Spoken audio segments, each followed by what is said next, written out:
All right, I think we're recording now. Hello, and welcome to part 2 of episode 4 of the Zenkus Watch podcast. What we're going to be doing now is reacting to the rest of the Spaces interview with Tara Reid. As you know, there was an interview hosted by Sarah, CRRA, where she interviewed Tara Reid. Tara Reid took questions from various people, some of whom were her allies, some of whom were her critics. Um, we were only able to get through 30 minutes of the 3 hour Spaces conversation. It's a very long conversation. We may only get through another 30 minutes since part 2. We might end up having to film 6 sections just to react to this entire Spaces interview. So I'm just going to get right into it. If you're listening to this podcast, you probably know who Tara Reid is, even though she has been quite deservedly forgotten by the news media. Well, not forgotten, but quite deservedly no longer in the spotlight. So let's go on. We're at a space at the in the Spaces interview where Reid and her ridiculous lawyer Rada were talking with, I believe, Lev Parnas about Maria Butina, who is a Russian spy.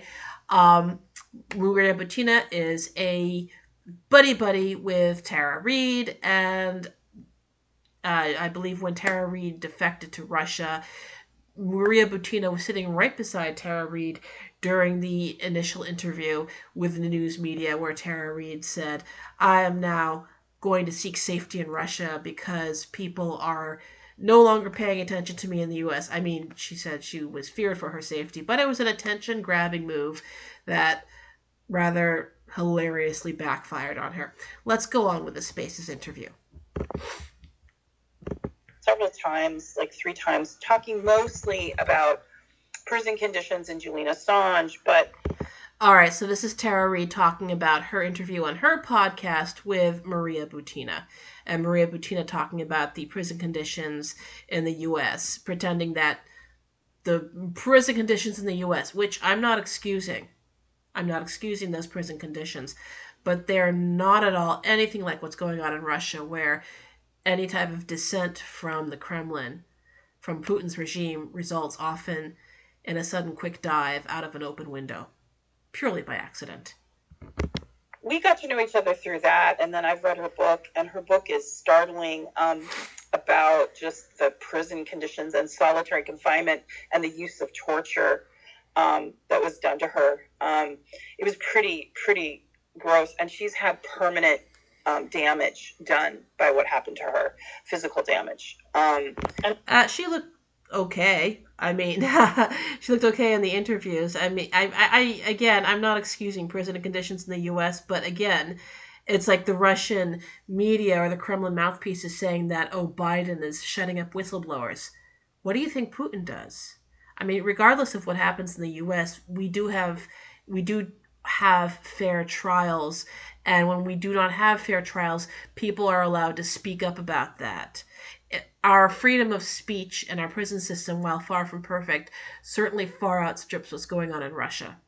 So just please keep that in mind while listening to this ridiculous interview. And we have to remember what she was actually convicted of. She wasn't convicted of espionage or anything like that. She was convicted of essentially lobbying without a license. And this happens all the time. She's not the only one. This is just prevalent in Washington. Like, it's normal, isn't it, Tara? Well, yeah, and I mean, her thing was, she was a political science major, and she came to the U.S., and she was arranging dinner. She believed in Russian-American friendship, and this is at a time when that was actually possible. Well, no, so Butina was indeed a Russian operative who was working very closely with people associated with the GOP, and she was good at her job. You know, Butina is indeed, in fact, continues to be a very attractive, red-haired woman who would pose as sort of this cute little gun bunny for NRA when she was sort of being trying to be charming towards very powerful officials within the National Rifle Association, the NRA, which is very closely tied to the GOP. She would be sort of a more skilled diplomatic beauty to slightly more intelligent people who were associated with the Trump administration during the time, and of course to people like Tara Reid, Maria Butina was I'm beautiful and intelligent, and you are on my level. You're part of the cool girls club now. That was the sort of seduction that Butina put on Reed, in my opinion. The whole, look, you get to be part of the cool girls club. You get to be part of the whole multilingual, intelligent, jet-setting, political intellectuals. You are now cool and beautiful, just like me. That was the sort of seduction that she put on Reed. And it's very, very interesting just to see how Butina operates. Butina is a very well trained Russian agent.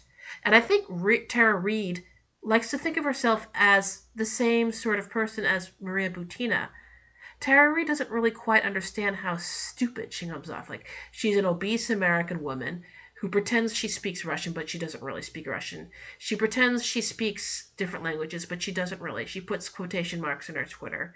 She pretends to be a lot more intellectual than she is. She wants to be Maria Butina, and Maria Butina allows Reed to think that she is on Butina's level, because that is how Butina is able to charm Reed into doing what the Kremlin wants Reed to do. Supposedly, and she was doing, that kind of activity. She was mystified by the fact that they considered her a spy, and still is, actually. And okay, of course that's bullshit. She's not mystified. She knows exactly why she knows why American officials consider her a spy, because she was a spy. She still is a spy, by the way. Well, actually, I should say she is now a Russian politician. She was rewarded quite well by the Putin regime and by the Kremlin for doing the work that she did. She did have to go to jail. I'm sure it was quite rough for her. She did also have to sleep with, frankly, a lot of gross-looking American men to do what she had to do. It was hard. Her job was difficult, but she has been rewarded by Putin. And she's still continuing to do that job at a certain level, though obviously her cover's been blown. But she's still doing her job at certain levels. And for everything she's been through, though, she still cares about American people. She cares about what she saw in the prison system. And she still has compassion. She separates the elites, like the people in control of the DOJ that put her there, versus just the average American citizen. She said she really, really likes Americans, and she helps Americans, actually, that have come to Moscow for help or for asylum. I bet she does. I bet she has quite a few interviews and, greases quite a few palms to see what's going on in the U.S. when she gets a few shadier American expatriates suddenly traveling to Russia. I'm sure she loves to meet those people. Tara, can I ask a question real quick? Absolutely.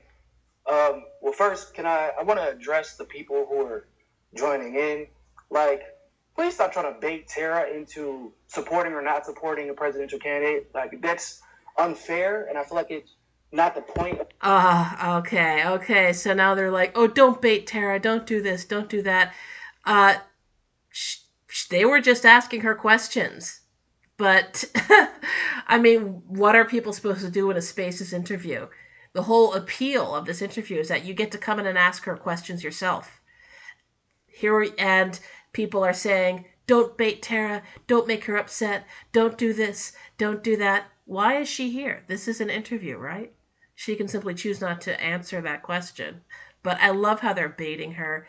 They're not even baiting her. They're just asking her questions. When you have a story as full of holes as Tara Reid's was, people are not going to just let you slide by saying, tell me, oh, Tara, how are you able to remain so fresh and beautiful while receiving all these horrible, lascivious attention by these old Democrats? Like, it's not going to be softball question after softball question. People want to ask questions of her because she has a whole lot of fraud in her past. She has a whole lot of perjury in her past. Her stories have changed. She has now defected to Russia while claiming she's not a Russian agent. Of course, people have questions to ask. Of this conversation, like, let's try to have some journalistic integrity and engage in good faith. Like, she's already been. I may have missed something, man, but I don't think anybody is baiting. But I think it just happened. No, it just happened. It was a simple question. I don't know what she said. It wasn't a bait. And that was a simple response. I think the I can grid has answer already been that through question. enough. There's nothing wrong with it. And we start getting into the fun part. Okay, okay. Sit back, grab a cold drink, get your popcorn. We're gonna start hearing some fun things. Well, I'm speaking from the perspective of a journalist as well, and I've already seen how people engage with Tara. So respectfully, Joe. Go ahead. Respectfully, Well, Joe. no, I'm not Joe. My name's Nico. I think you're referring to my Twitter. Oh, that's how we operate. Well, thank you. Yeah. That's how we operate here. So. No, and I understand, but I'm just speaking from my perspective as a journalist. Like, I'm just gonna take a moment. Tara can choose to answer whatever questions she chooses. I'm not going to have people not pose questions simply because it may not be something she wants to answer. If she doesn't want to answer it, Tara, you of course have the ability to say no to any question. I don't think there's any baiting going on here. I think that's interesting. I think a guy tried to take over the Spaces conversation, even though he's not one of the hosts, and the host is reasserting control. That's interesting.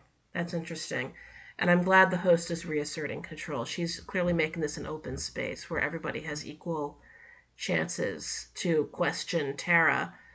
And of course, Tara can choose to respond. And this whole let's baby Tara, let's, please treat her with great delicacy. No, that's an absolutely ridiculous position to take. It really is. And to say, like, I'm a journalist, and as a journalist, I should say, stop baiting her and stop asking her difficult questions. That's the opposite of journalism. That is literally the opposite of journalism. And I'm glad that the host is calling this guy out and saying, nope, all questions are welcome. Tara can choose simply to not answer a question that Tara does not like. However, all questions are welcome. I'm glad the host is reasserting control. The question was asked in good faith. In fact, it was a question that I had, and I believe Nick had posted as well. So we're going to move beyond that. If you have a question, please ask it. Yeah, well, I do have. Well, it was asked twice. Well, again, if it's asked 10 times, Ms. Reed always has the opportunity to define, and she understands that. But go ahead.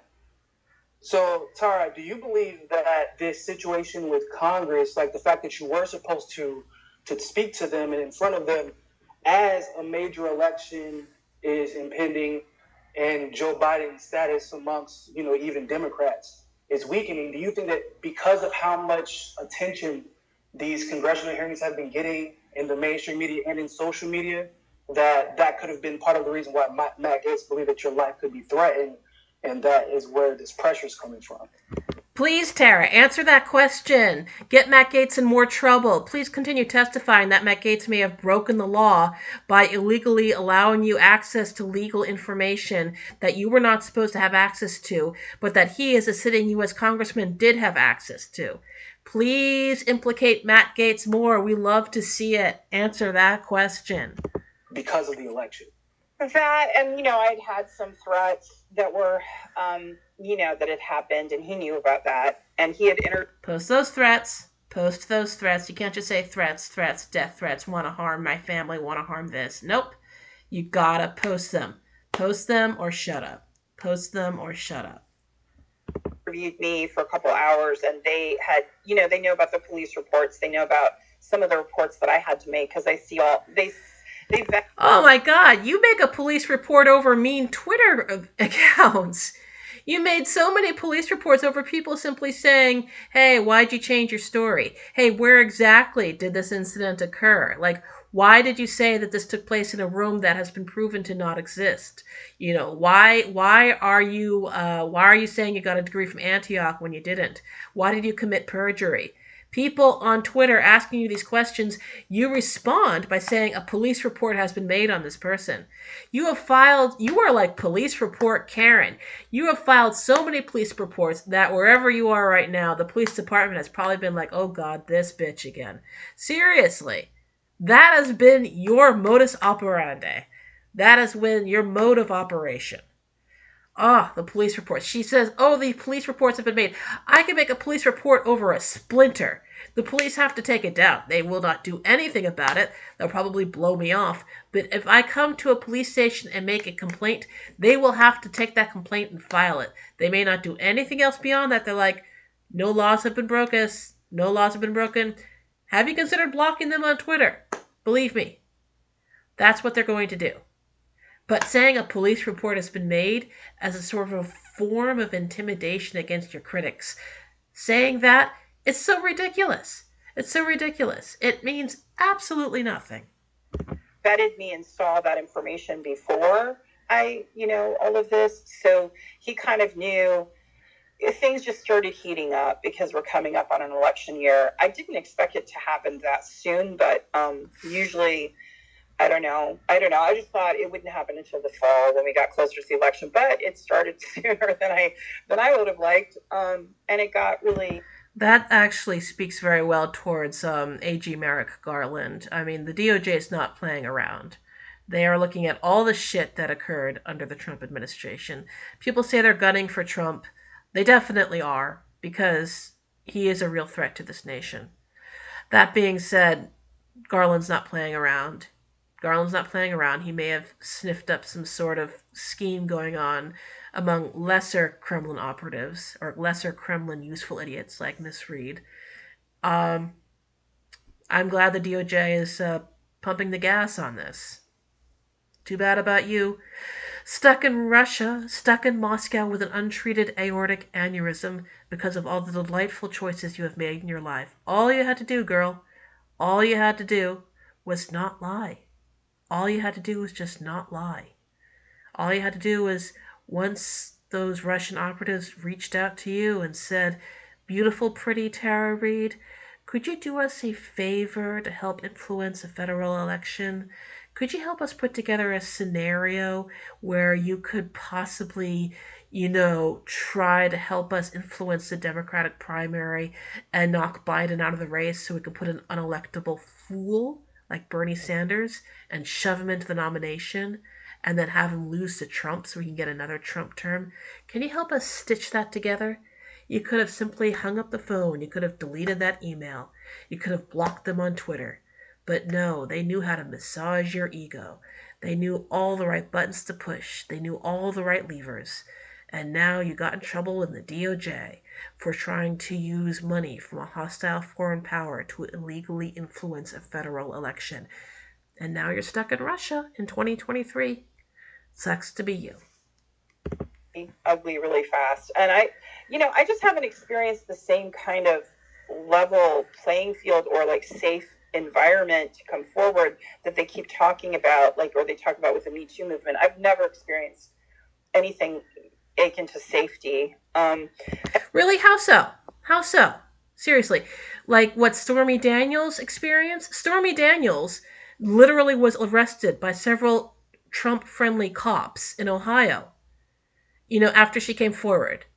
How about what E. Jean Carroll experienced, which I'm sure she got lots of threats. And you know what? I'll even go to the other side of the aisle. What about what Juanita Broderick experienced? Everybody has experienced so much. What about, just all these people who have come forward about powerful men? There has been backlash. The only reason why you have a warrant out, and these women, with the exception of Stormy Daniels, did not get arrested, was that you actually broke the law. You broke the law. And there are consequences for breaking the law. And you knew you were breaking the law. Currently, what we know about is that possibly, you violated sanctions by accepting Russian money. There is also a sealed indictment, probably from 2020. If it was opened in 2020, I think it's probably from conspiracy to influence a federal election. This is just allegedly. But when you break the law, you have consequences. You have to stop playing the victim. I've said this before in so many other podcasts. You have lived your life as a victim. You have been, always abused. You were, you've hurled rape accusations around like they're water balloons. Biden, first, rested his hand on your shoulder. And when that didn't have quite enough pizzazz, you changed that story to Biden actually penetrated you with his fingers. And then when your husband refused to corroborate you, you then threw in another rape accusation against your ex-husband. Your ex-husband raped you. And then when there was, the rape victims of that creepy gymnast doctor. Oh, I forget his name, but who cares about his name? He's in prison now for the rest of his life. When his victims came forward, you also went forward and decided to talk about how a police officer molested you.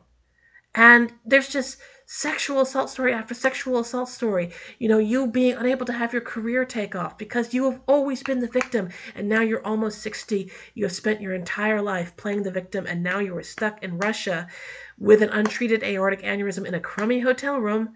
It looks like a crummy hotel room because you have never taken accountability for your actions. You have always been a victim. And in fact, like if you look at Stormy Daniels and you look at E. Jean Carroll, who came forward about Trump, I mean, Stormy Daniels has a perfume line and a Vogue cover, and E. Jean Carroll was on the cover of a bunch of... You see, look at this. She's never left high school. She's like, why did the pretty, skinny, blonde woman get all the nice things? Stormy Daniels was arrested by pro-Trump cops. She had to sue the cops. She ended up getting a settlement from the police department. She was arrested under false grounds by pro-Trump cops. E. Jean Carroll lost her job. She now has another job, but she lost her job. And believe me, she was attacked by so many people on the right when she came forward in 2019. This is just pure high school again. You're, the fat, dark-haired girl. I'm also a fat, dark-haired woman. Who's saying, why do the blonde women, why do the skinny blonde women, why do the skinny popular women get all the, perfume lines and the blah, blah, blah, blah, blah. Because they were telling the truth. Things and hailed a hero and all these things. And then you compare how I was treated and you see a very stark, and how every single person that came forward about Joe Biden was treated. Because part of the reason I spoke up was because of Lucy Flores. I saw her, she was a young politician who just got reamed in the press for coming forward about Joe Biden and talking about that she thought it was inappropriate for him to kiss her. She didn't even call it sexual. She just called it creepy. Yeah, but here's the thing. Lucy Flores' accusations were credible. She said, it wasn't sexual. Here's the thing. You keep on talking about the other quote-unquote accusers. They're accusers in the technical sense in that they said, listen, what Joe Biden did, he hugged us, he kissed the top of our heads. This sort of was behavior that's acceptable by male politicians in the 80s and 90s during Biden's heyday. It's now become a little more unacceptable. This is our personal space. Please stop doing it. So she came forward about that. Very credible, because for God's sake, Biden's been caught on video doing this. So nothing that they described was illegal. Just, hey, listen, times have changed. Please stop invading people's personal space. Biden said, listen, I apologize. I realize times have changed. I'm going to do better in the future. All done. All done. And in fact, you, Tara Reid, in 2019, you're like, oh, Biden also rested his hand on my shoulder and I also played with my hair when I worked for him in 1993. Again, very credible. You were describing behavior that other people were describing. And so, of course, we believed you then because you were describing something that Biden has been shown on video to do, that Biden is just basically a guy who likes to, hug people and shake their hands and, rest his hand on their shoulders. So your story changed in March of 2020 when Biden, after lagging behind Bernie Sanders, suddenly got a huge boost in South Carolina, swamped Super Tuesday, and Bernie, who was seen as the favorite to win the nomination, suddenly realized he was going to lose. And people from the dirtbag left who were trying to install Bernie into the nomination said, hey, we need something really quick or else Biden's going to be nominated. So they asked you, hey, we want you to come forward again and say there's something more to this story. And you had to put together a story very quickly saying that, oh, you know how I said that Biden rested his hand on my shoulder? That's not quite the entire story. He also did the R word with me. The R word that rhymes with tape. They needed you to put it together really quickly, and they needed you to put it in the media really quickly. First with the Halpert interview, and then to try and continue to make it a story so that they can knock Biden out of the nomination, out of the primary race, and install Bernie Sanders. So then Bernie Sanders would run against Trump, and Trump would defeat him, because, of course, Bernie Sanders is unelectable. He's really far left. He's very close to the communists. He would not reach those centrist voters that the Democrats desperately needed on their side in order to defeat Trump. That was the Kremlin plan all along. And it failed, thankfully. Mostly because you didn't realize, Miss Tara Reid, just how many breadcrumbs you had left when you came forward. How much evidence there was that you were fraudulent, that you liked to use rape accusations strategically to try and get revenge against male people in your life who did not do what you wanted them to do, whether it be Joe Biden or your ex-husband. And because you were so stupid, that op failed. Like it, and she's this she's this person who was trying to be a politician, and he was supposed to be a mentor. Instead, he got creepy about it, right? Well, the press just eviscerated her, and I saw that, and that was part of the reason I came forward. And then plus, the press didn't eviscerate Lucy Flores. They're like, yeah, she's right, but is this really enough of a serious accusation, saying that Biden, sometimes kissed the top of her head or, put his arm around her shoulders? Is this really enough of an accusation to merit any real damage against Biden? That was sort of what the press's take was on it. People were not saying she's lying. People were saying she's telling the truth. The other women are telling the truth because Biden is very handsy. We've seen this on videos. It's clear, however, that the social and ethical norms of our system has changed to the point where this has gone from being allowable to being no longer allowable. Stop invading people's space. So that was what the conversation was that was the conversation going on in the middle of 2019. I have a daughter who's a grown up, and I just thought, this can't keep going on generationally. He just can't keep, going through this. And, I'm going to say this, and I've not said it publicly before, but I'm going to call it out because... Oh, boy, yeah. So she says, this can't keep going on. What can't keep going on? Him resting his hand on other people's shoulders? Is that why the story you released in 2019 where you said, well, he rested his hand on my shoulders, too, back in 1993. Nothing else happened. It was nothing more serious than that, but that's what he did. Because that was the story you released in 2019. And he said, listen, he didn't do anything inappropriate. He didn't do anything illegal. He just, he was also, he rested his hand on my shoulder too. He played with my hair as well. That's what you said in 2019, to sort of blend your stories in with the other stories that people were saying.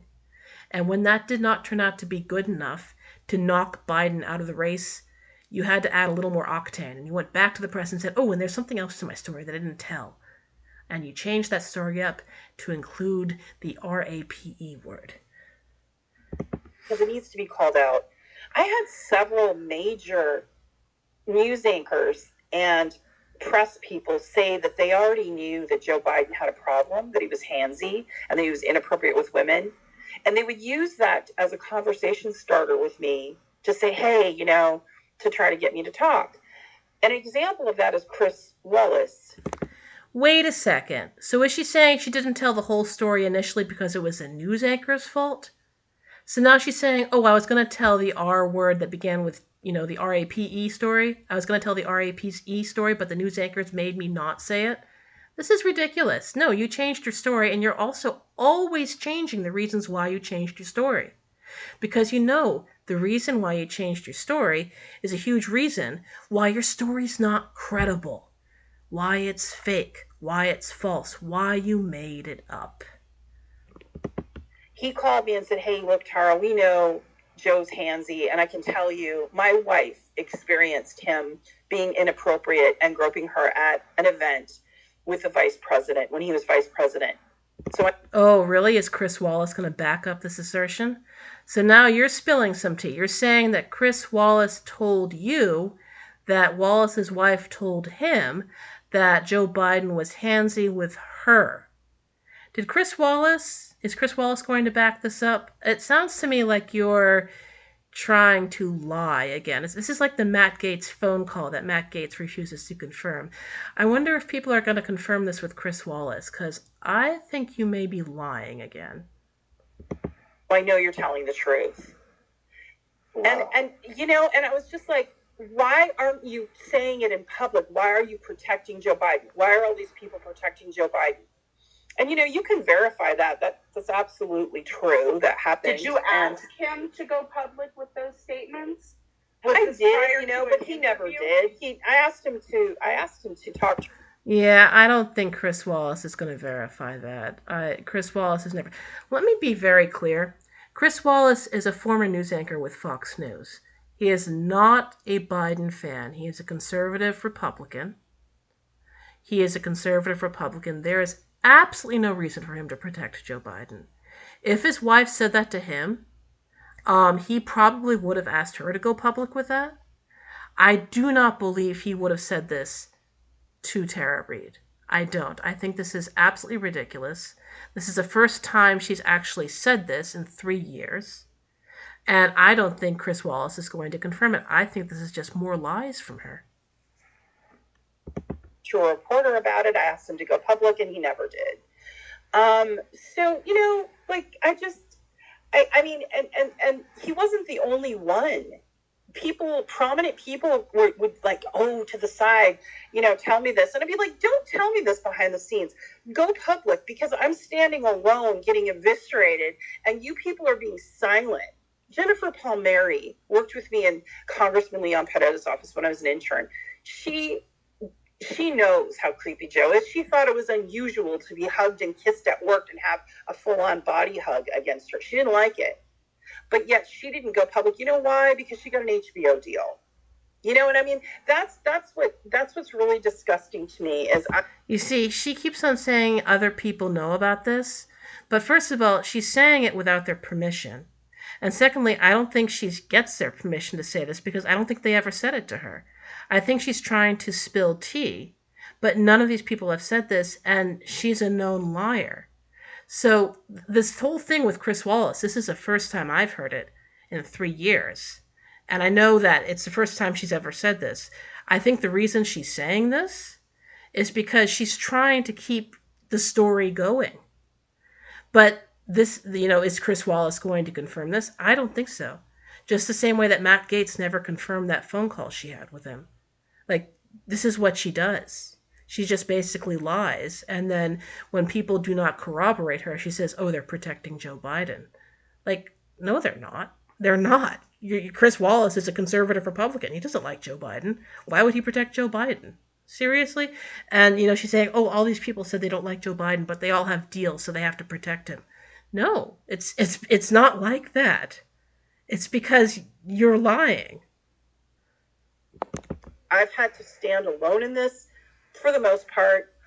And stand alone? You just said there were 8 other women who said, hey, Joe Biden liked to hug me. Hey, Joe Biden liked to play with my hair.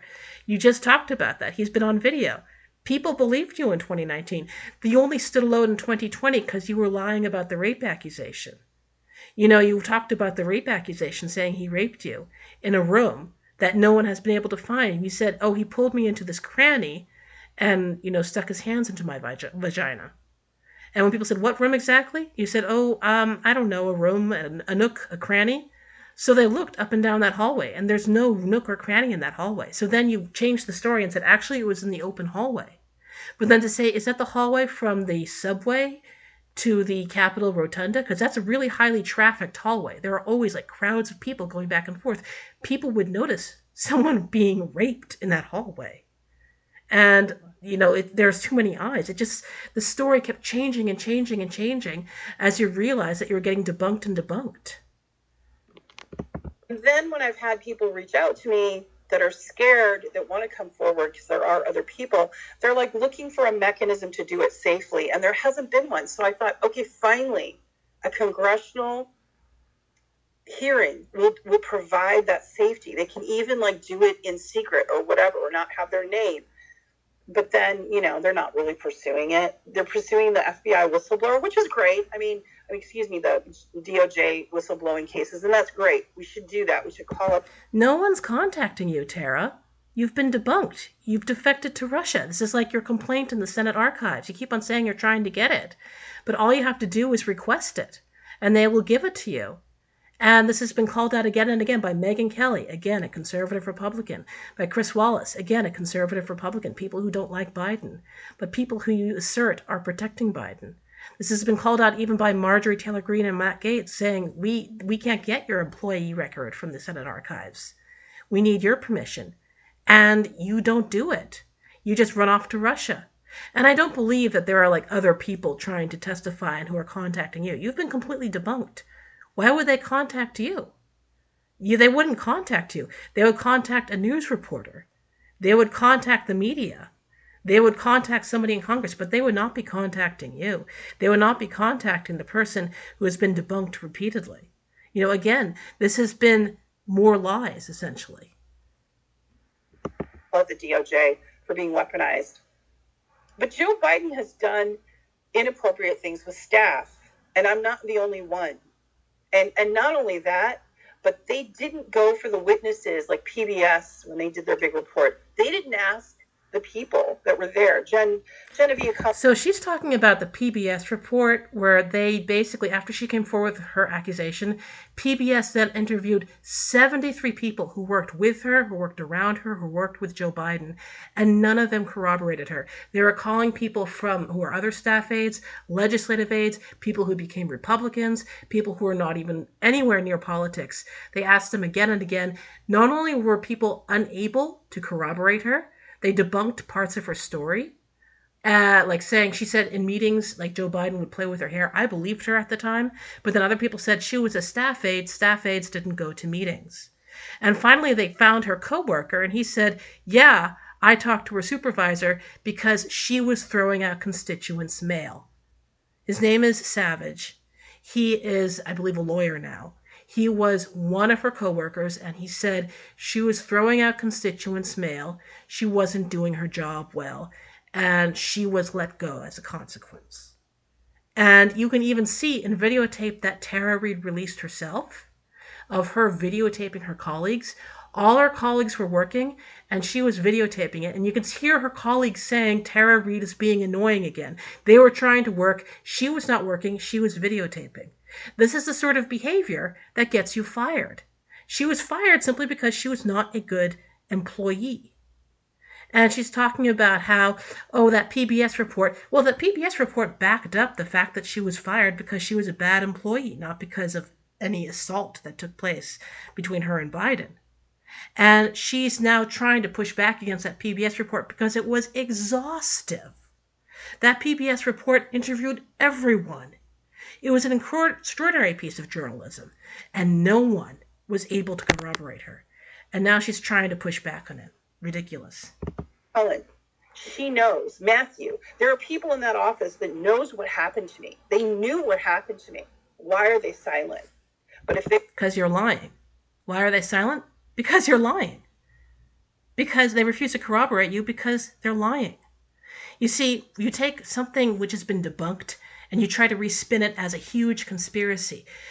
The government is actually not that good at conspiracies. It's too incompetent to actually stitch together a conspiracy. There are leaks all the time. Believe me, the reason why they're quote-unquote silent, the reason why they told the PBS journalists, hey, we can't corroborate her, is because they could not corroborate you because you were lying.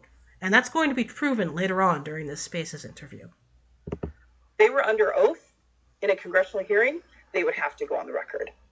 Well, can I ask, after your 7-minute conversation Really? They would have to go on the record? First of all, Tara, you've actually lied under oath multiple times, and that's one of the biggest pieces of why your story fell apart. You testified under oath that you were a legislative aide. You never were. You testified under oath that you hold a bachelor's degree from Antioch University. You never held a bachelor's degree from Antioch University. You have lied repeatedly under oath. You are a perjurer. The Monterey District Attorney said you had false testimony. They chose not to push ahead in persecuting you because they couldn't prove materiality. But several people have been released from jail because of your false testimony. You testified as an expert witness. Your testimony was found out to be false, and people have been released from prison because you testified at their trial, and they were able to get shortened sentences and released from prison because the Monterey District Attorney determined that you testified falsely under oath. You committed perjury. Believe me, I just wanted to bring that up. So with Matt Gaetz, have you had any further communication with him or Marjorie Taylor Greene? And then we'll go to Sphinx. But No. You could answer that. No, none. Yeah, they know you're radioactive. Believe me, Gaetz and Greene, the two biggest wackadoodles in Congress, even they want nothing more to do with you right now. Believe me, that has got to be humiliating.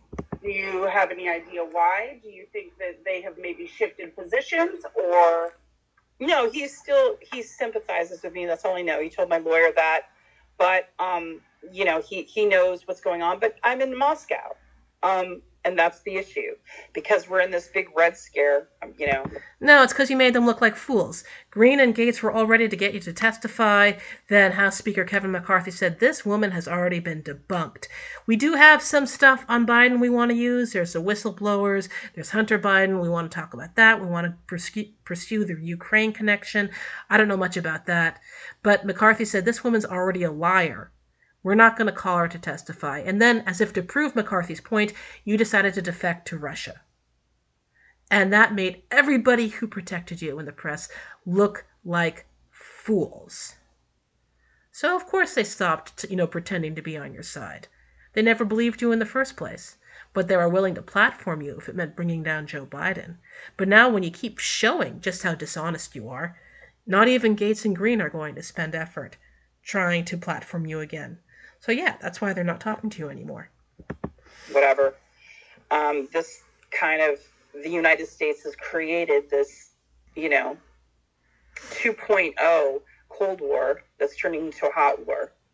And Russia is seen as the enemy when they don't want to be the enemy and they're not the enemy. But well, then they shouldn't have invaded Ukraine. Jesus fucking Christ. They want to be the enemy? They should have fucking stayed behind their own borders instead of invading Ukraine. That's too bad. It suits the purpose to get those billions for weapons. So, thank you. Go ahead, Sphinx. Hi, thank you, Sarah, and hi, Tara. Welcome. I haven't heard you in a space in quite a while. I want to say a couple things. First, I just want to say I have heard you several times, and today, obviously, and I just want to say this clearly. I believe you. I believe what you say. I believe you're credible. Whether or not this was knowingly done to harass or harm, I believe what you say about inappropriate behavior, about... Well, first of all, Tara Reid is lying about what happened to her. Nobody actually who has ever seen her story in depth should be believing her. Her accusation is completely false. It kept changing. She kept changing locations about where this occurred because the room where she said it occurred actually does not exist in the Capitol building. She has a history of flinging false rape accusations against men who do not do what she asks. She is a perjurer. She is a liar. However, I think what this person is about to ask, Sphinx, that's what I see her name to be, I think what this person is about to ask is going to be a very difficult question for Tara to answer, which is why she's buttering up Tara at the beginning saying, I believe you. So I'm interested in hearing what she has to say next. Not wanting to get hugged, about Jen Palmieri getting the deals and all of that. So I just want to say you have been credible since day one, and I appreciate you being here. One thing I wanted to ask is, what would justice look like to you in this case, in this situation? And do you think it will ever happen? And thank you. Oh, okay, never mind. I guessed wrongly. This person's just an ass kisser. I thought this person... You don't usually say, I believe you, but this is like, oh, okay, I believe you, I believe this, I believe that, but why exactly did you defect to Russia? But why exactly is your Twitter stream just a stream of Russian disinformation? Blah, blah, blah. That's sort of what Megyn Kelly did. I thought this person was going to pull a Megyn Kelly saying, like, I believe you, but you are kind of a liar and nothing what you're saying is credible. I was wrong about that. This person's an ass kisser. All right, let's just get through it. Thank you for coming today. Well, thank you. Thanks for those kind words. Justice. Yeah, I've kind of given up on the whole concept because. Well, you're not going to get justice because you don't want to get any sort of investigation into your background, because any actual investigation will reveal, first of all, that your accusation is not, any investigation will reveal your accusation is not credible. Any investigation will reveal a whole lot more dirt on you. Any investigation would involve that you probably were paid off to craft this accusation against Joe Biden at around the time that Joe Biden was starting to win the Democratic primary elections. So, no, you don't want justice. What you want is to keep getting your name in the news so that Trump can win. It failed in 2020. You're going to try and do it again in 2024. But at this point, you've been debunked to such an extent that I don't think people are going to listen to you at all. That's why you defected to Russia, and I guess you're trying to craft a career as this beautiful, intelligent person who was wronged by the, American machine, and now you're just a, gorgeous contrarian who's hiding out in Moscow and being the glamorous expatriate. I think that's sort of what you're trying to go with right now. Plus, I think you needed the money that the Kremlin was paying you in order to do all those interviews back in 2020 to try and get Joe Biden to lose the election.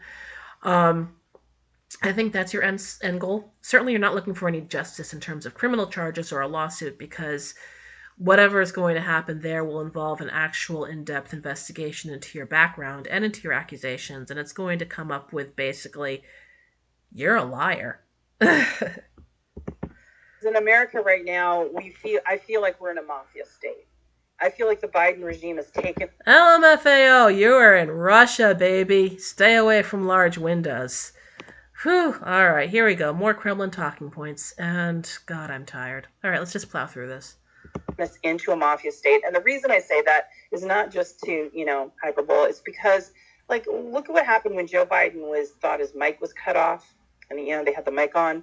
And he said, no one... Oh, boy, this story again. I love this story. Let's hear it. Fucks with a Biden. That was just a few months ago. He said, nobody fucks with a Biden. Again, that's just basically something any guy who's working class is going to say when people, screw around with him, or he feels like people are screwing around with him. This Joe Biden is a working class union guy from Scranton, Pennsylvania. This is the way working class union guys talk. And I love the fact that Tara keeps repeating that as if she thinks it makes Biden look bad. It makes Biden look great. It makes Biden look badass. Frankly, the Democrats are kind of really, really fed up with playing nice. They're fed up with getting kicked around when Trump was president. Look how much Trump got away with, and the Democrats kept on getting beaten up by Trump. They hate it. They want a muscular, angry Democrat to push against Trump. And that is what Biden is portraying him as. And she's unknowingly making Biden look great by repeating this story. I love it. I mean, he is someone who thinks he's above the law. Obviously, his son Hunter thinks he's above the law, and actually is, because he can do whatever and just gets a pardon. Yeah, let me know what role Hunter Biden plays in government. As far as I know, Hunter Biden has never, is not running for office. He's not holding a position in the White House. Unlike Trump's children, he's not doing anything. He was a guy who had a dark time in his past with drugs and with sex workers. He talked about it in his autobiography, published in before 2020, where he said, hey, I was on drugs. I had to go to rehab. I had to have recovery. So the fact that people are showing photos of him with sex workers and blah, blah, blah, he already talked about it in his autobiography, and they're acting like this is something to hold over Joe Biden. Hunter Biden doesn't work in government. Ticket, practically. But these people are operating with impunity, and I don't know if justice is possible right now in America. It's so corrupt. That's my feeling. Oh, that's hilarious. I don't know if justice is possible in America. America is so corrupt. Oh, but it's possible where? In Russia? Right. It's just steeped in it. They're making money hand over fist in money laundering and this there's proxy war. And, more and more is coming to light about the Pentagon not knowing where money is, flunking all its audits because the money's being pocketed. Yeah, let's talk about Russia. What's going on with Russia? Their tanks are rusty. Ukrainian farmers are literally beating Russian tanks with their tractors. Russia has had to recruit every single man to go to the front, and they're surrendering in front of Ukrainian troops. Russia has no more nuclear stockpile because Putin's pals in the Kremlin embezzled all that money meant to fund the military into their own private bank accounts in Europe, where they bought these massive yachts. Putin has drained the Russian treasury dry. Money that was supposed to be allocated for the upkeep of the Russian military is gone, and the Russian military is using rusty weapons, rusty tanks, and they have no nuclear stockpile. Why do you think Ukraine hasn't been nuked yet? There's no stockpile. It costs $50 billion a year to maintain a nuclear stockpile. And Russia, you bet your bottom dollar that Russia was not using any of that money to maintain its own nuclear stockpile. Those weapons are useless. They're just leaking radiation all over Siberia. And that money is in the oligarchs' bank accounts offshore, basically buying their yachts, buying their land, sending their kids to the best colleges, trust funds, everywhere. But it's not going to the soldiers in Russia. And that's why they're getting their ass kicked by soldiers in Ukraine who are by an army that is much smaller than the Russian military. That's why they're getting their butts kicked. What justice would look like originally to me would have been accountability, right? It would have been an investigation, not by media, because that's not relevant, but by real investigators that were objective and actually, having a hearing, like a real hearing. Yeah, you wanted your name to be broadcast into the media with an investigation. The thing is, all the investigations that have been done, not just by media, but also by the Monterey District Attorney, have only shown that, first of all, your claims against Biden are uncorroborated, and second of all, that you yourself have perpetrated numerous frauds in your past. You've committed perjury, and you've lied a lot. That's what the investigations have found. Hearing about it, or a congressional hearing that actually looked at his behavior and held him accountable for what he did. I can't describe to you what that day was like to me, except anyone in this spaces who has been sexually assaulted. If you've been raped, you know what I'm saying. It stays with you the rest of your life. It changes you fundamentally. You don't want it to, but It stays with you, but you keep changing your story. In 2019, it was like he rested his hand on my shoulder, but nothing worse than that. And then in March 2020, it's like he pulled me into a room and put his fingers in my vagina. And then in April, it's like, actually, it wasn't a room, it was a hallway. And then it was, I told my mother and a friend. And then it was, I only told my mother. And then I told my brother. And then her brother was like, well, actually, I don't really remember that. I may have remembered something. The story just kept changing. There you have it. And not only was it rape, but he was one of the most powerful people back then in the Western world.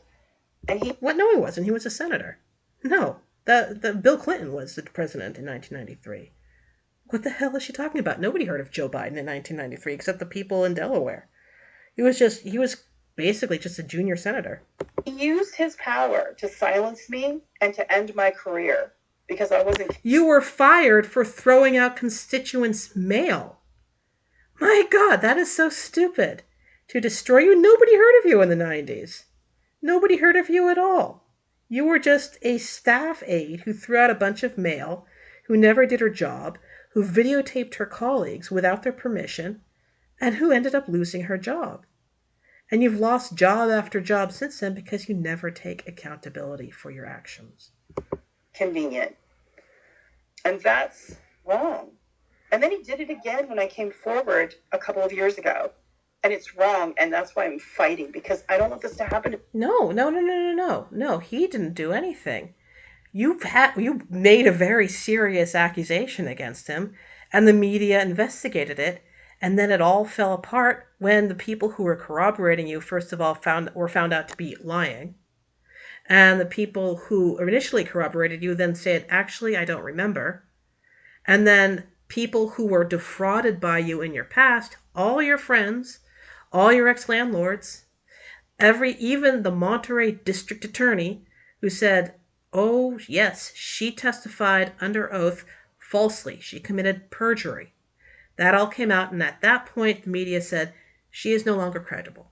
She is fraudulent. She has lied several times. We're no longer covering her. And if there are any new accusers out there, I'm sure the media would like to hear from them and see if their story pans out. But no, you're no longer credible. You were never credible. That's the story. To somebody else. If I may say one other thing, Tara, sorry, Les, apologies. If I may say one other thing, just for the audience here, I find it an actual affront. I find it a harm when people come to you privately and give their support, but don't do so publicly. And that's not only in sexual assault cases, that happens all day, every day on this platform as well. So I would encourage people to either don't say anything or be willing to stand next to the person that you support privately, because that kind of behavior is very cowardly. Well, no one's really supporting her, so that's not even really a problem. So, and I feel for you for going through that there. So thank you.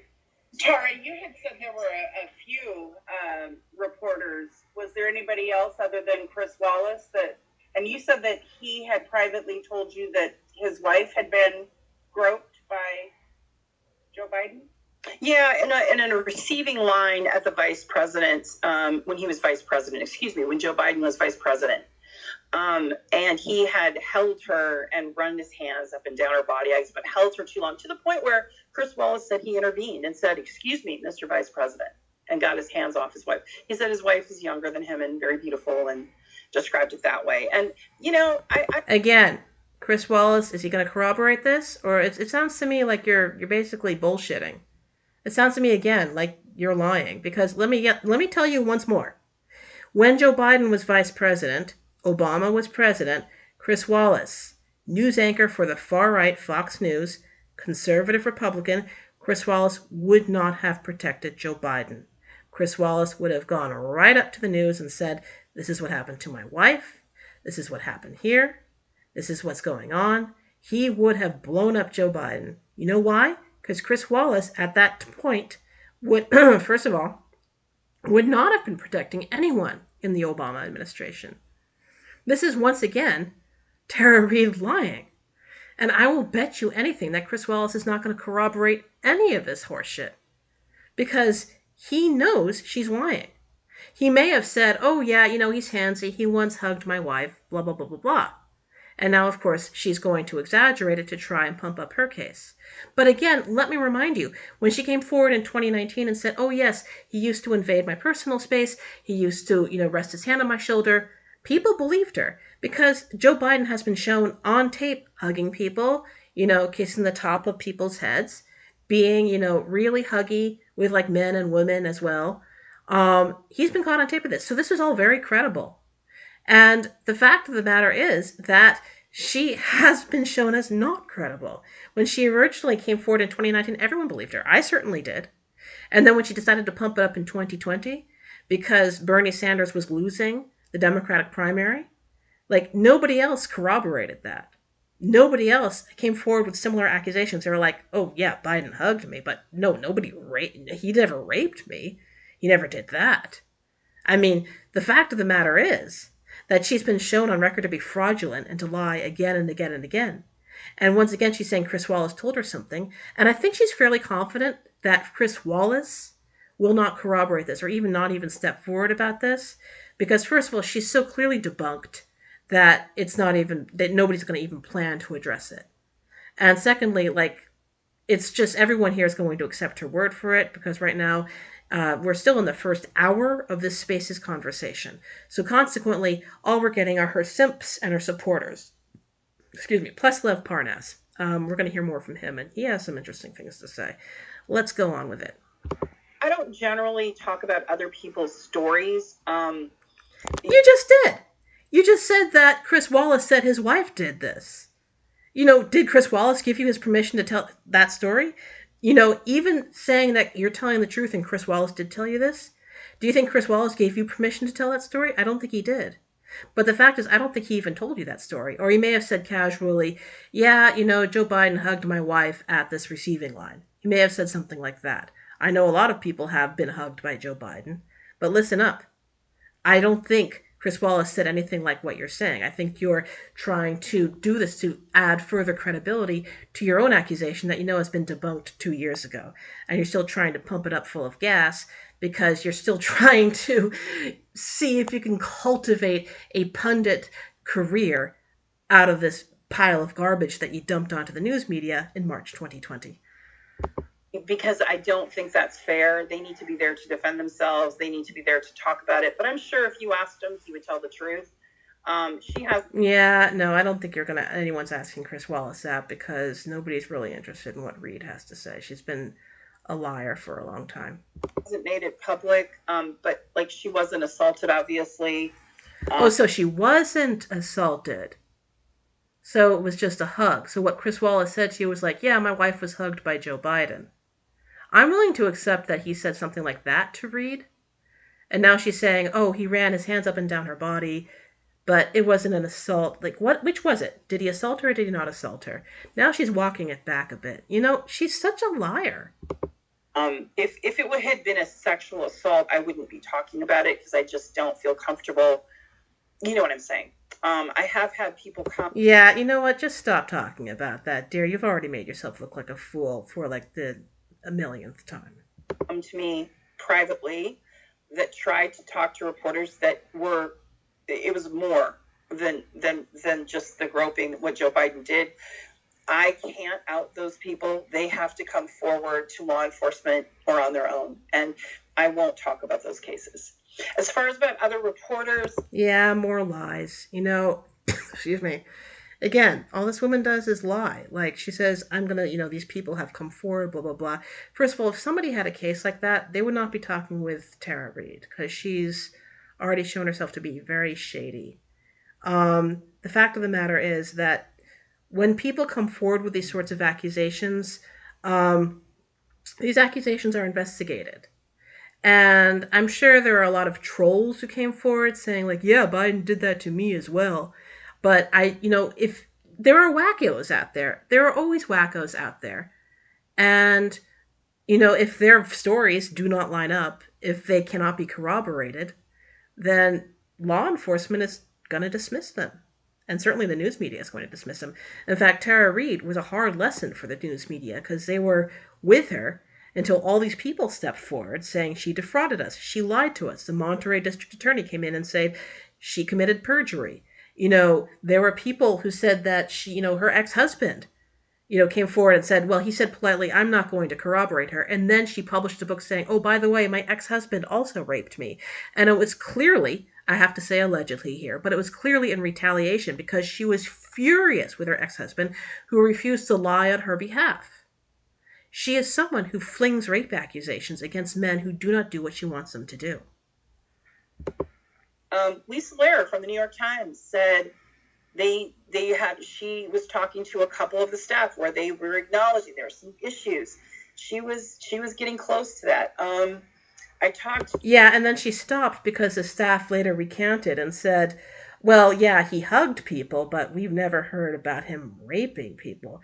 Like, if you come forward and say, hey, has Joe Biden ever hugged anyone? People will, like, out of your ears would say, yeah, he has some problems with personal space. Videotape has shown this. Newsreel has shown this. C-SPAN has shown this. Lisa Lehrer probably was talking to me like, yeah, he had some problems with personal space. But, when they say, no, did he actually do anything illegal? Like the R word that rhymes with tape. They're like, no, he just liked to hug people. Jeez. There was other people back in D.C., and I'm trying to remember the name, but it was like, is it The Hill? The Capitol Hill paper, but there's a paper there. Someone from there was talking about it. I'm trying to remember the name of the paper, and I'm sorry I'm blanking, but it's the Capitol Hill one. But they talked a roll call. Anyway, it was someone from Roll Call, and they talked about it, because he's been at so many parties receiving, like, he I mean, he's on video. You can watch, like, if you just, like, go back and look at videos. Yeah, that's what we're talking about, the videos. But all we're seeing on the videos is him, like, hugging people. Again, this is not a secret. And in fact, all politicians, like, hug, shake hands, kiss babies. All politicians do that. And I mean, that's not a secret at all. The thing is that you are literally the only person who has accused Biden of the R word. That rhymes with tape. When you have politicians like that, usually there's more than one. You were the only one. And you were someone who had changed your story, and you were someone who said that the incident took place in an area that literally does not exist on Capitol Hill. When people pointed that out, you tried to say it took place in an open hallway that has multiple people walking up and down it because it's linked to the subway station. Oh my God, I've said this 3 or 4 times. Let's just try and get through this. Too, you can also see that behavior, which is getting in people's spaces and not allowing them their space. Thank you. I have. That's not what you accused Biden of, though. That's why people initially believed you in 2019 when you just accused him of having him put his hand on your shoulder. This again is just willful dishonesty on her part. Catherine Brodsky who has some questions. Go ahead, Catherine. Thanks, Sarah. Hi, Tara. So I'm just curious, and I don't know if this was covered before, but I'm just wondering, what are the circumstances in terms of you currently being in Russia? Like, in terms of like, so you're seeking asylum. What is the support that Russia is currently giving you? Is there a financial support? Is there, what are the exact kind of conditions that you currently are under in terms of your residence in Russia? What sort of money are you receiving from Russia, my dear? What sort of money is Russia giving you? All right, Catherine Brodsky. Again, I like her question because she's coming off as not hostile, but her question is definitely getting into an area that I don't think Tara Reid wants to cover. No, you're not given any financial support, I think, until you get full asylum, and it's not even enough to pay rent. But I'm not receiving anything like that. I'm only on the temporary asylum. Yeah, she wants to deny receiving any financial help from Russia. She's like, no, I'm not receiving a single solitary ruble from them. That would be kind of illegal. Don't worry, not a single ruble from Russian government. I was staying at a friend's, like someone who is not public, but who works in the IT world, staying at their apartment for free, and then other. Yeah, I wonder if it's her handler. Or maybe Maria Butina. Other people were kind of helping. I've worked for RT, and so I've been doing some writing for RT, and that's been one way, but I haven't. As far as like money from the government, no, there's absolutely no funds exchanged. And yeah, stick to that story, dear. No funds at all. Nothing has been given to me by the Russian government. So just working for RT.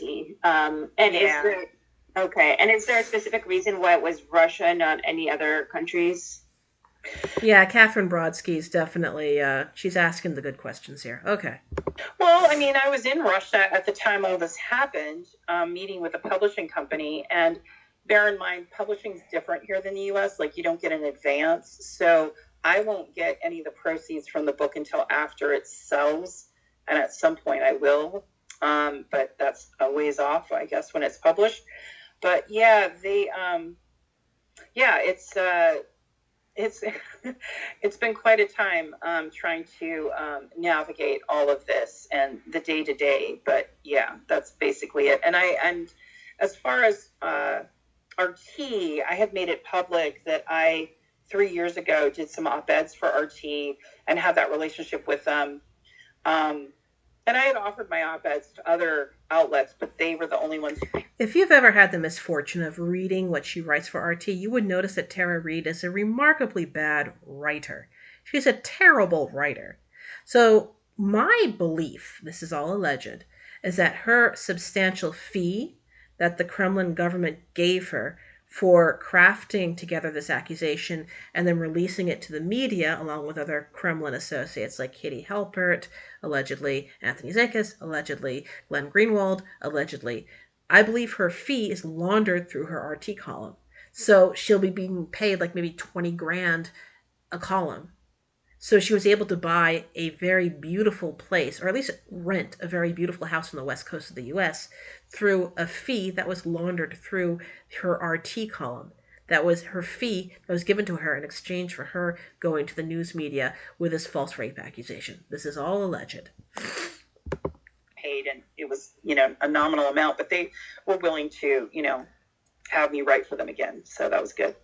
I have a question from the audience. It says, can you ask her what conversations she had with the Kremlin prior to moving since she's been there? Did you have any conversations with the Kremlin? None. Not prior, not now. That's another lie, but of course, if she tells the truth, she'd be incriminating herself, so. Not, Allegedly. No, not at all. None. I think they're a little busy.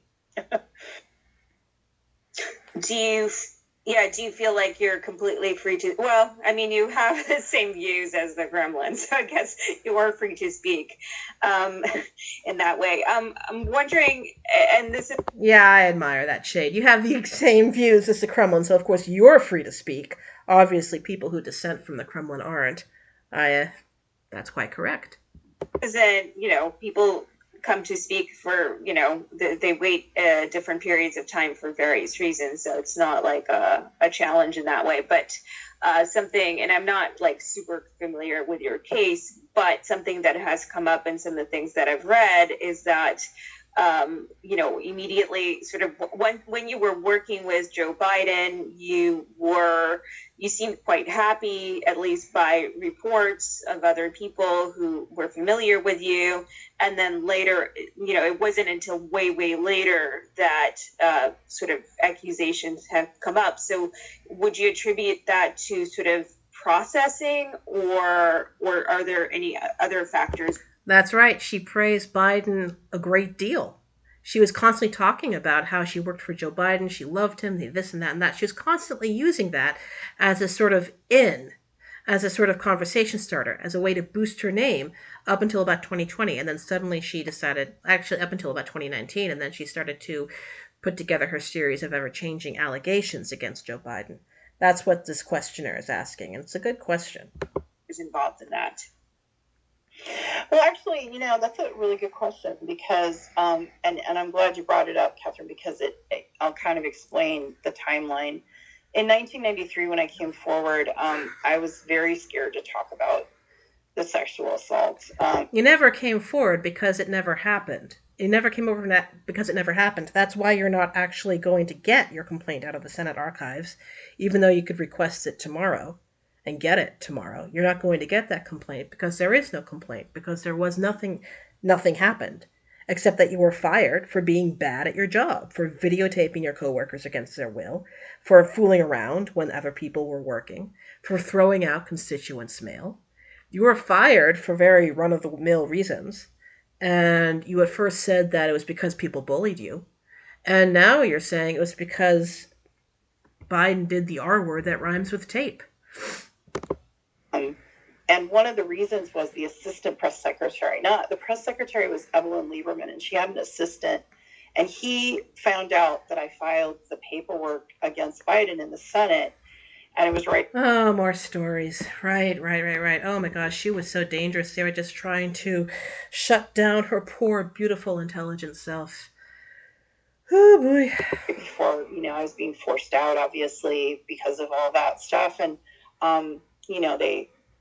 he just said, Tara, we will fucking destroy you. No, he didn't. He said, I'm sorry, but you can no longer work in this office because you have not been keeping up with your work. That's what he said.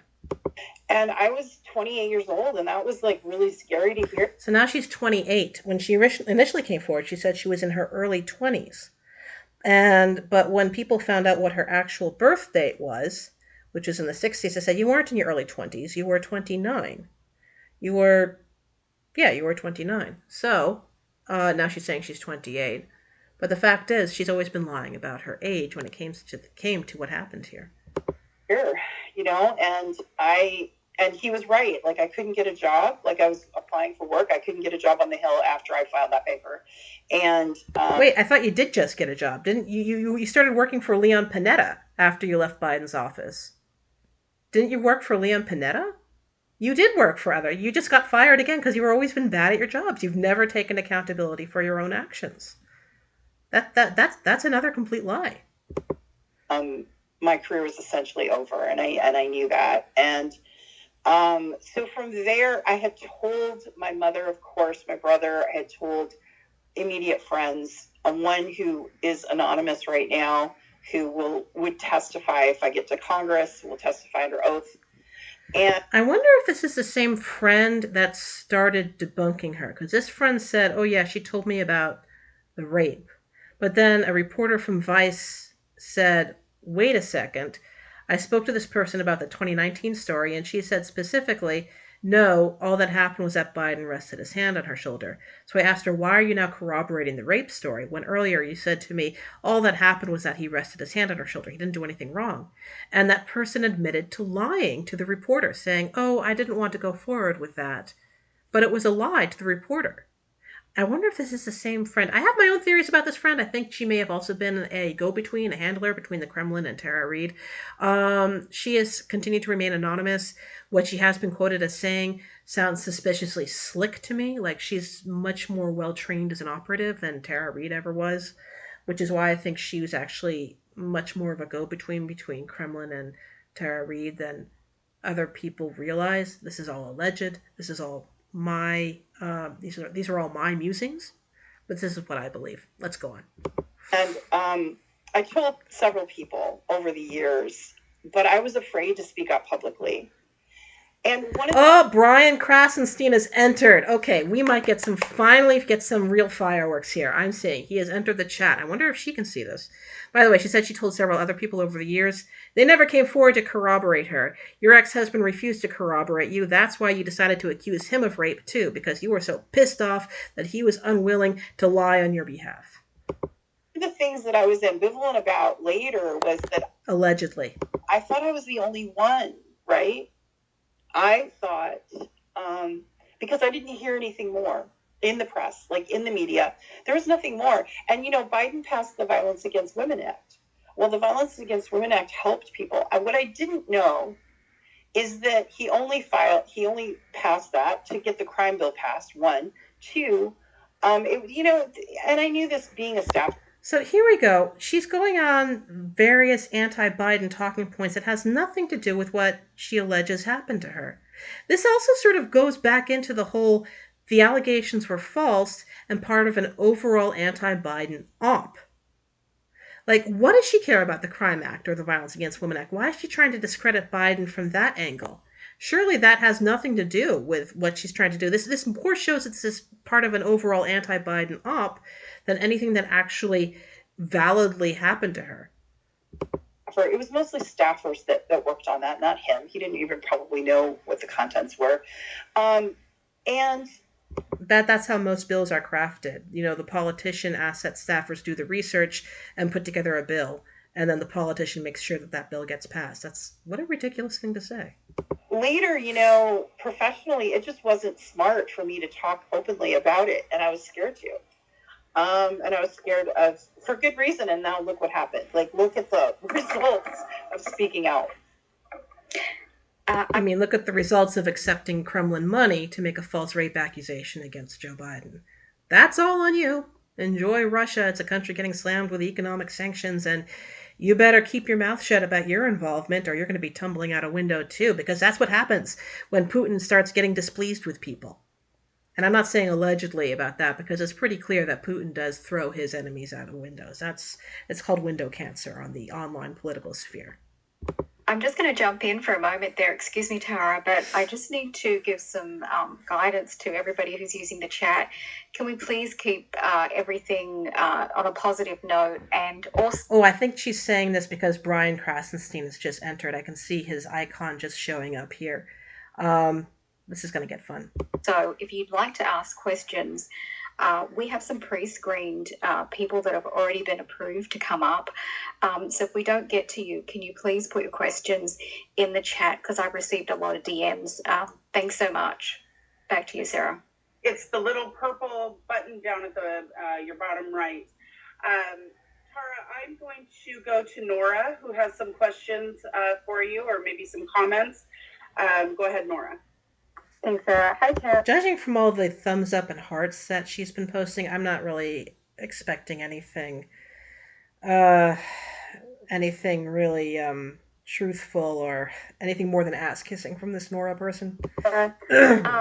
I unfortunately have had some experience dealing with the Biden administration regarding this issue. And I guess my question for you is, in 2013, and I think even prior, when he brought sexual assault victim Laura Dunn to speak in front of Congress regarding her courage and her bravery, and put out the Dear Colleague letter for guidance on Title IX, how did that make you feel? And, what did you respond to that, or attempt to respond to that publicly?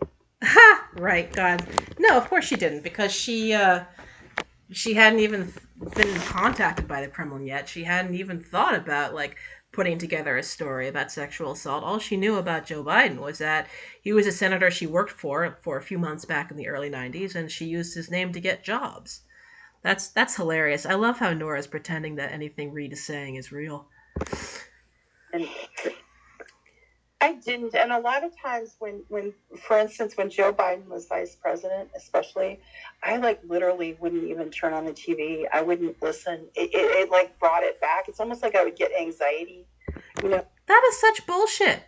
Her social media is all there. She kept on retweeting Biden and saying, "This is my old boss. My old boss speaks truth." She always would keep on talking about Biden used to be her boss. She used to work for Joe Biden. Every single person who associated with her would say, "Hey, I used to vote." She would keep talking about how she worked for Joe Biden. This is such horseshit. She's like, "Oh, I couldn't even watch TV. I had such bad anxiety." No, your social media tells an entirely different story. Just listening to that stuff. And you're right to bring up that, because it a lot of times during the presidential campaign in 2020, when you saw Lady Gaga, sit on his lap, and you saw some of the adulation, and then I saw somebody tweeted, Joe Biden could rape me on Fifth Avenue and I'd still vote for him. And oh, please, that was probably a troll. Jesus fucking Christ. Crazy things like that. It was really disheartening, and really kind of went to just how crazy the election was, but also just how misogynistic our culture is in general. But yeah, he seems very divorced. Yeah, I don't know if somebody should be talking about misogyny when you've been platforming Scott Ritter, who is a child predator. You've been platforming people like Julian Assange, who's been accused of rape, quite credibly. You've been platforming, let's see, who else? Richard Medhurst, who has been credibly accused of being a sex pest around underage people, underage women. Underage, actually, you can't call them women if they're underage. Underage teenage girls, I should say.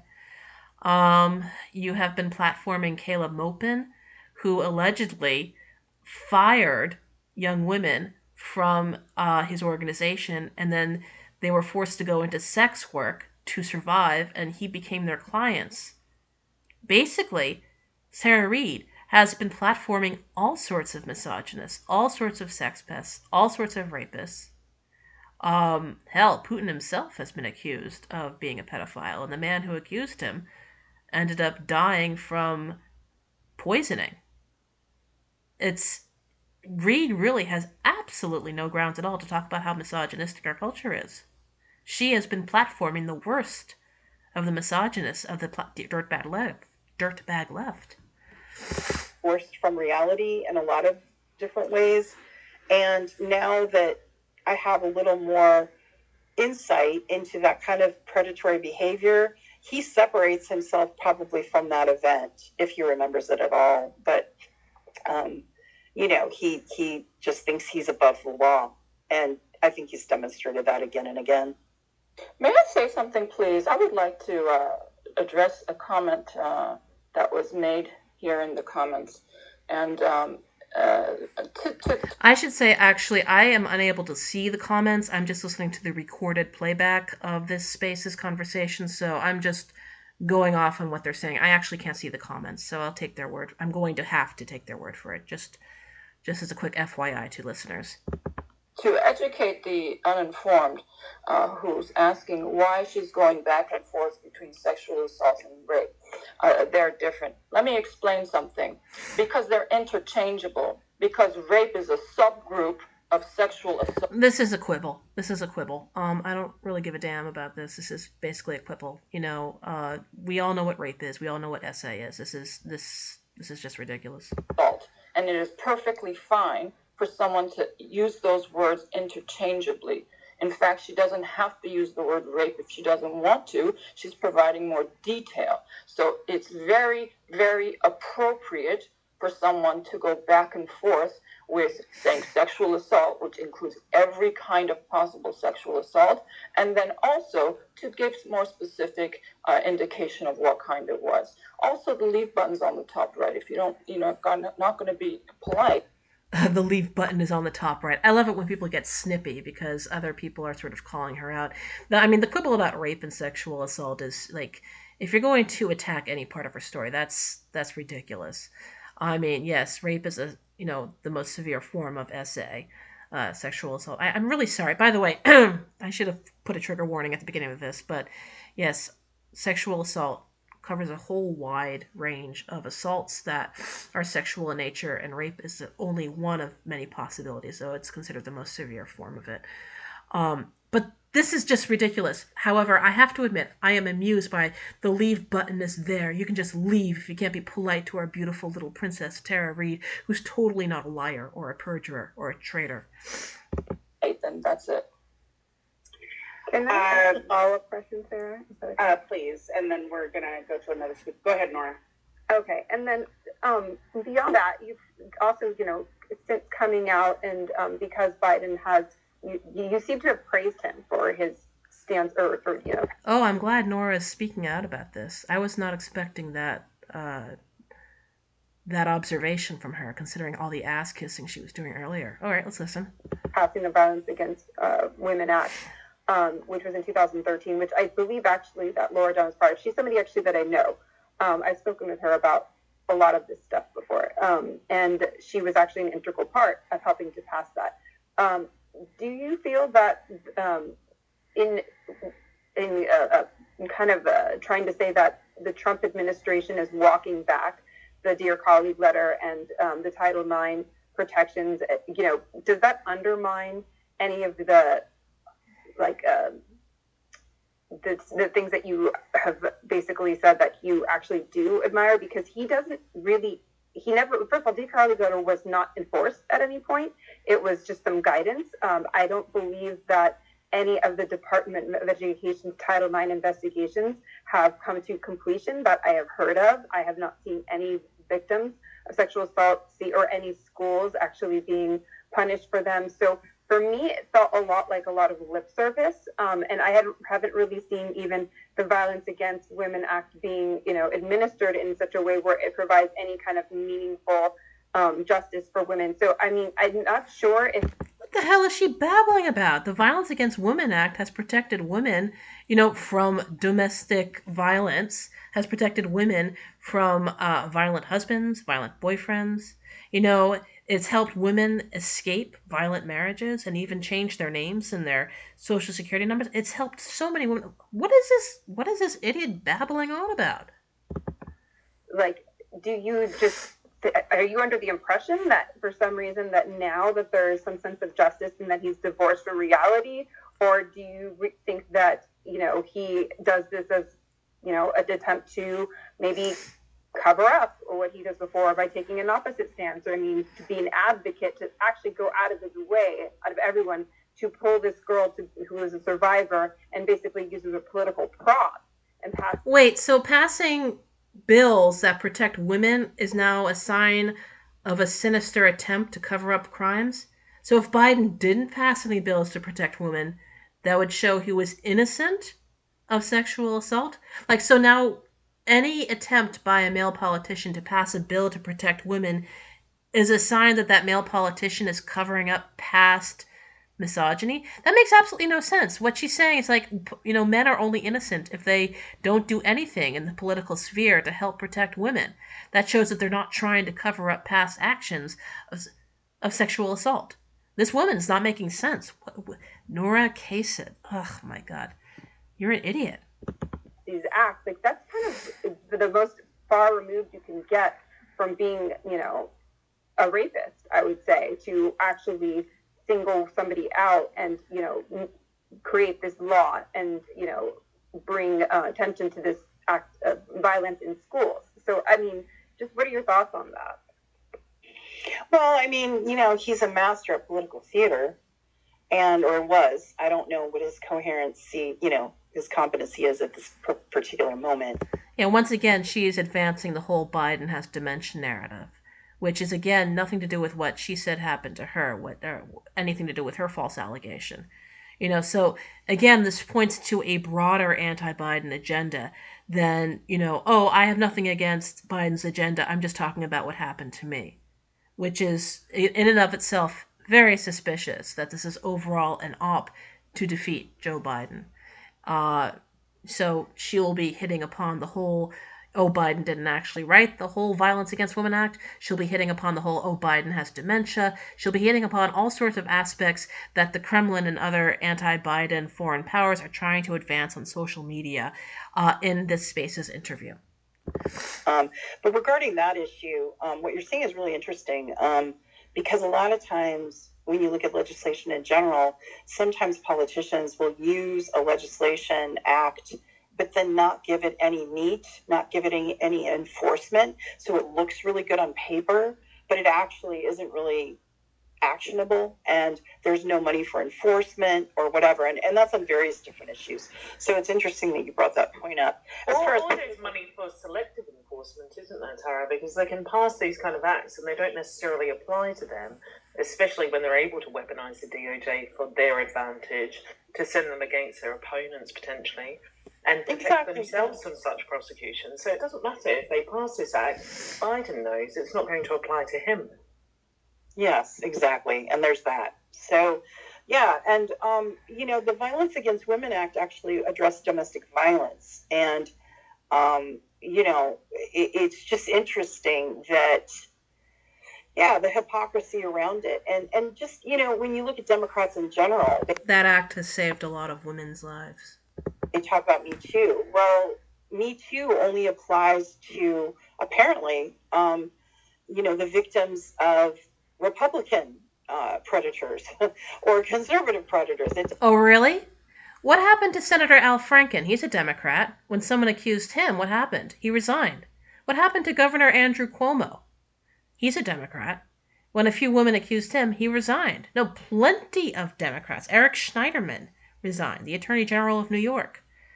Plenty of Democrats have been brought down by the Me Too movement. Hell, Harvey Weinstein, Democratic contributor. In fact, here's a question I want to know. What Republican has been brought down by the Me Too movement? Trump's had plenty of accusers. Was he forced to resign because of his accusers? No. In fact, when accusers accuse Republicans, Republicans tend to stay in office. When accusers, Matt Gaetz, still in office. Trump, well, he lost the election, but he didn't resign beforehand when E. Jean Carroll came forward.